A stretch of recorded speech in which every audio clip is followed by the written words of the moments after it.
हाताने सहज तोडता येतील असे खुसखुशीत तिळगुळाचे लाडू आपले इथे बनून तयार झालेले आहेत, तेही अर्धा किलोच्या अचूक प्रमाणामध्ये। मकर संक्रांती जवळ येत आहे आणि थंडीसुद्धा आहे, त्यामुळे तिळगुळाचे लाडू तर प्रत्येकाच्या घरी झालेच पाहिजेत। बरं, हे लाडू वळताना हाताला अजिबात चटके लागत नाही आणि छान गोल गरगरीत असे बनून तयार होतात। त्यासाठी गुळाचा पाक कसा करायचा यावर या व्हिडिओमध्ये बऱ्याच काही टिप्स सांगितल्या आहेत मी, त्यामुळे व्हिडिओ शेवटपर्यंत पाहत राहा, कुठेही स्किप करू नका। चला तर मग हे तिळगुळाचे लाडू आपण बनवायला सुरुवात करूया। नमस्कार, मी प्रणिताज रेसिपीमध्ये आपल्या सर्वांचं खूप खूप खूप मनपूर्वक स्वागत आहे। यूट्यूबवर प्रणिताज रेसिपीला अजून जर सबस्क्राईब केलं नसेल तर पटकन सबस्क्राईब करा आणि बाजूला दिलेल्या बेल आयकॉनवरही क्लिक करा। सर्वात आधी तर आपल्याला तीळ भाजून घ्यायचे आहेत, त्यासाठी मी ते हलकंसं पॅन गरम करून घेतलेलं आहे। त्यामध्ये आता हे पांढरे तीळ मी घेतलेले आहेत अर्धा किलोच्या प्रमाणात, वाटीचं प्रमाण म्हणाल तर 4 वाटी एवढे आहेत। आणि हे पांढरे तीळ आहेत ना, मी अनपॉलिशवाले घेतलेले आहेत, पॉलिशवाले घेतलेले नाही आहेत। तिळगुळाचे लाडू बनवताना ना तीळ नेहमी अनपॉलिशवालेच घ्यायचे आहेत, पॉलिशवाले घेतले तर त्या लाडूला एवढी काही खास चव येत नाही मात्र। आणि जर तुम्ही तीळ घेतले ना, हलकेसे बदामी रंगावर येतात आणि दुसरे पॉलिशवाले येतात ना ते एकदम व्हाईट येतात, त्याचे लाडू खास होत नाही। ह्याचे मात्र खूप छान चवीला लागतात लाडू। आणि हे आता मी 3 बॅचमध्ये थोडे थोडे करून भाजून घेते आहे। तीळ हलकेसे भाजायचे आहेत, जास्त भाजण्याची काही आवश्यकता नाही आहे। त्याच्यामधला थोडासा कच्चेपणा असतो तो निघून जाईपर्यंत आपल्याला हे तीळ भाजून घ्यायचे आहे। तीळ भाजताना ना गॅस एकदम लो ठेवायचा आहे आणि शक्यतो मोठं भांडं घ्यायचं, त्यामुळे ते ढवळायला खूप छान पडतं, इझिली भाजायला पडतात हे छान असे।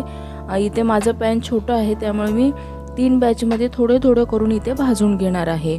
इथे पहिली बॅच माझी भाजून झालेली आहे आणि हे भाजलेले तीळ आहेत ते मी एका प्लेटमध्ये काढून घेतलेले आहेत।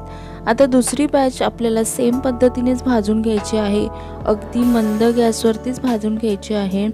जास्त वेळ लागत नाही, 4 ते 5 मिनिटं फक्त लागतात आपल्याला हे तीळ भाजण्यासाठी। इथे दुसरी बॅच सुद्धा मी भाजून घेतलेली आहे, ती सुद्धा मी इथे प्लेटमध्ये काढून घेते आहे। आणि सेम पद्धत वापरूनच मी इथे तिसरी बॅच सुद्धा भाजून घेतलेली आहे। सर्व पांढरे तीळ इथे आपले भाजून झालेले आहेत। आता त्याच पॅनमध्ये मी ते 1 कप शेंगदाणे भाजून घेते आहे। वजनी प्रमाण म्हणाल तर 110-120 ग्रॅम एवढे आहे ते। आता हे भाजताना आहे ना, शेंगदाणे सुद्धा भाजताना गॅस लो ठेवायचा आहे आणि ते लो गॅसवरती भाजल्यावर आहे ना शेंगदाणे आतपर्यंत भाजले जातात आणि छान चवीला लागतात। तरी ते शेंगदाणे सुद्धा माझे भाजून झालेले आहेत, तुम्ही बघू शकता छान खमंग असे भाजले गेलेले आहेत, त्याची टरफलं निघत आहेत इझिली। आणि मी हे सुद्धा एका प्लेटमध्ये काढून घेते आणि हलकेसे थंड करून घेते, त्यानंतर याची टरफलं आपण काढून घेऊयात। तोपर्यंत आपण इथे सुकं किसलेलं खोबरं भाजून घेऊया। 1 वाटी एवढं घेतलेलं आहे, वजनी प्रमाण म्हणाल तर 100 ग्रॅम एवढं किसलेलं खोबरं मी घेतलेलं आहे। हे सुद्धा मंद गॅसवरतीच आपल्याला हलकंसं भाजून घ्यायचं आहे, जास्त करपू द्यायचं नाही आहे आपल्याला। हलकं ब्राऊन रंग येईपर्यंत, बदामी रंग येईपर्यंत आपल्याला भाजून घ्यायचं आहे। तुम्ही बघू शकता इथे खोबरं सुद्धा आपलं भाजून झालेलं आहे, हलकासा रंग चेंज झालेला आहे। आता हे सुद्धा मी इथे पांढरे तीळ आपण भाजून घेतलेले होते त्यावरतीच काढून घेतलेले आहेत। आता हे भाजून घेतलेले शेंगदाणे हलकेसे थंड झालेले आहेत, तर आता हातावर असे चोळून येत ना शेंगदाण्यांची टरफलं आपण काढून घेऊयात। इथे तुम्ही बघू शकता मी शेंगदाण्यांची टरफलं काढून साफ करून शेंगदाणे घेतलेले आहेत, एकदम क्लीन केलेले आहेत। आता काय करायचं, खलबत्ता घ्यायचा आणि त्यामध्ये थोडे थोडे शेंगदाणे घालून आहे ना खलबत्त्यामध्ये कुटून घ्यायचे आहेत, अगदी बारीक नाही करायचे आहेत, हलकेसे जाडसर असे मी कुटून घेते आहे। हे असे शेंगदाणे खलबत्त्यामध्ये घालून जर आपल्याला बारीक करायचे नसतील तर मिक्सरच्या भांड्यामध्ये घालायचे आणि मिक्सर 2-3 वेळा असं पल्स करून घ्यायचं, पल्स मोडवरती 2-3 वेळा फिरवायचं। एकदम छान अशी त्याची आपल्याला हवी तशी पावडर बनून तयार होते। तुम्ही बघू शकता इथे हलकेसे जाडसर ठेवलेले आहेत आणि काही शेंगदाणे बारीक झालेले आहेत। आता हे कुटून घेतलेले शेंगदाणे मी इथे भाजलेले तीळ आणि खोबरं आहे त्याच्यामध्येच काढून घेतलेले आहेत आणि बाकी सर्व सुद्धा शेंगदाणे मी असेच कुटून घेऊन एकत्र सगळं मिश्रण केलेलं आहे। आता काय करायचं आहे, आपल्याला लाडू बनवायला घ्यायचे आहे. तर मी इथे एका मोठ्या पातेल्यामध्ये 3 चमचे तूप गरम करून घेतलेलं आहे.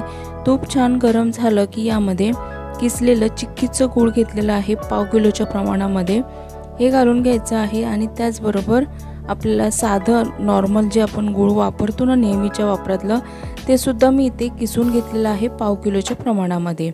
टोटल गूळ आपल्याला इथे अर्धा किलो वापरायचा आहे. अर्धा किलो तीळ असतील, पांढरे तीळ, तर अर्धा किलोच आपल्याला गूळ वापरायचं आहे. मात्र हे गूळ मी एकच घेतलेला नाही, तर दोन्ही प्रकारचं घेतलेलं आहे. एक चिक्कीचं घेतलं आहे आणि एक साधं घेतलं आहे 1/2 किलोच्या प्रमाणामध्ये. इथे मी मीडियम गॅसवरती गूळ वितळून घेतलेला आहे पूर्णपणे, तुम्ही बघू शकता. आता गॅस मी इथे लो केलेला आहे आणि आता ढवळून घ्यायचं. गुळाचा शेवटचा खडा राहिला असेल, वितळला असेल, तोवर आपल्याला काय करायचं आहे, आपले जे लाडूचं मिश्रण आहे, तीळ आहेत पांढरे तीळ भाजलेले, ते यामध्ये पटकन घालून घ्यायचे आहेत. एकतारी पाक वगैरे असं काहीही करायची गरज नाही आहे. गूळ वितळलं की लगेच आपल्याला हे भाजून घेतलेले जिन्नस आहेत, जे शेंगदाणे, खोबरं आणि तीळ आहेत, ते घालून घ्यायचे आहेत. हे सर्व घालून घेतलं मी पटापट आणि ढवळून घ्यायचं आहे. पाक आपल्याला जास्त शिजवायचा नाही आहे. जर पाक जास्त शिजवला, उकळला गेला ना पाक, तर मात्र तुमचे लाडू कडक होण्याची शक्यता असते. त्यामुळे गुळाचा खडा वितळला तोच वर आपल्याला हे सगळं लाडूचं मिश्रण आहे ते यामध्ये घालून घ्यायचं आहे आणि पटापट हे ढवळून घ्यायचं आहे. हे जास्त वेळ आपल्याला शिजवून घ्यायची काहीही आवश्यकता नाही आहे. इथे आता चवीसाठी मी 1 चमचा वेलची पावडर घालून घेते आहे. वेलची पावडर घालून घ्यायची आणि पटापट ढवळून घ्यायचं आहे आपल्याला. बरं, या तिळाच्या लाडूचा पाक बनवताना आहे ना, पाक आपल्याला उकळवायचा नाही आहे, जास्त शिजवून घ्यायचा नाही आहे. तर जरासा गुळाचा खडा वितळला की लगेच आपल्याला लाडूचं मिश्रण त्यामध्ये घालून ढवळून घ्यायचं आहे. नाहीतर लाडू कडक होणार आणि हाताला चटके सुद्धा लागतात आपल्याला ते लाडू वळताना. गुळाचा पाक बनवताना मी सांगितलेली पद्धत जर तुम्ही वापरली तर लाडू छान नरम असे मऊसूत होतात. तर इथे छान मी ढवळून घेतलेलं आहे लाडूचं मिश्रण. आता गॅस बंद करायचा आहे आणि झाकण ठेवून 3 ते 4 मिनटं रेस्ट करण्यासाठी साईडला ठेवून द्यायचं आहे. बरोबर 4 मिनटं झालेली आहे तिथे आणि हे मिश्रण आहे ना लाडूचं गरमच आहे, अजिबात थंड झालेलं नाही आहे. फक्त गूळ मुरण्यासाठी मी ते 3 ते 4 मिनटं रेस्ट करण्यासाठी साईडला ठेवून दिलं होतं, तेही गॅस बंद करून मात्र. आता काय करायचं आहे, थोडं मिश्रण प्लेटमध्ये काढून घ्यायचं आहे आणि बाकीचं लाडूचं मिश्रण आहे ते झाकूनच गरमच आपल्याला ठेवायचं आहे साईडला. आणि आता प्लेटमध्ये लाडूचं मिश्रण आपण जे थोडं काढून घेतलेलं आहे त्याचे आपण लाडू वळायला घेऊयात. तुम्ही बघू शकता इझिली लाडू वळले जात आहेत. जर हाताला चटके लागत असतील तर पाणी घ्यायचं थोडंसं हाताला लावून, किंवा तेल तूप काहीही लावलं तरी काहीच हरकत नाही. पण इथे मला अजिबात हाताला चटके लागत नाही आहेत आणि छान गोल गरगरीत असे हे लाडू वळले जात आहेत. तुम्ही बघू शकता तेही इझिली झटपट असे. मी अजून एक तुम्हाला लाडू इथे वळून दाखवते. आरामात वळले जात आहेत. माझ्या हाताला कुठेही लालसर झालेलं नाही आहे, म्हणजेच हात भाजलेला नाही आहे, कुठे चटके लागलेले नाही आहेत. त्याच्यामुळे तुम्ही बघू शकता मस्त लाडू वळले जात आहेत. आहा, क्या बात आहे. खूप सुंदर असे हे लाडू वळले जात आहेत. क्या बात आहे. याच पद्धतीने मी सगळे लाडू इथे बनवून घेतलेले आहेत. खूप सुंदर आपले लाडू गोल गरगरीत आणि मऊसूत असे बनवून तयार झालेले आहेत. मी तुम्हाला एक लाडू इथे तोडून सुद्धा दाखवते आहे. आहा, बघू शकता त्या हाताने असा इझिली लाडू तुटला जातो आहे. जर वयस्कर माणसं घरात असतील ते सुद्धा हे लाडू आवडीने इझिली खाऊ शकतात. एवढे सुंदर लाडू आपले बनून तयार होतात. हे असे मऊसूत आणि गोल गरगरीत असे तिळगुळाचे लाडू बनवण्याची जी माझी पद्धत आहे अतिशय सोपी आहे आणि योग्य आहे. त्याचबरोबर याचं जे मी प्रमाण सांगितलेलं आहे ते खूपच योग्य आहे.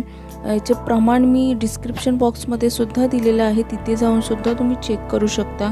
अतिशय साधी सोपी पद्धत वापरून हे लाडू बनवलेले आहेत मी. त्यामुळे नवशिकाऊ सुद्धा आरामात बनवू शकतात, न चुकता बनवू शकतात. त्यामुळे या वर्षीच्या मकर संक्रांतीला हे असे तिळगुळाचे माझ्या पद्धतीने लाडू नक्की करून बघा. कसे झाले आहेत मला कमेंट करून सांगायला अजिबात विसरू नका. त्याचबरोबर ही माझी आजची रेसिपी जर तुम्हाला आवडली असेल तर लाईक करा. तुमच्या मित्रमैत्रिणी नातेवाईकांसोबत ही रेसिपी शेअर करा.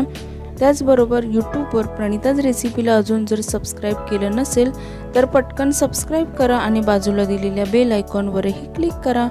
पुन्हा भेटूयात अशाच मस्त नवीन रेसिपीसोबत. तोपर्यंत धन्यवाद.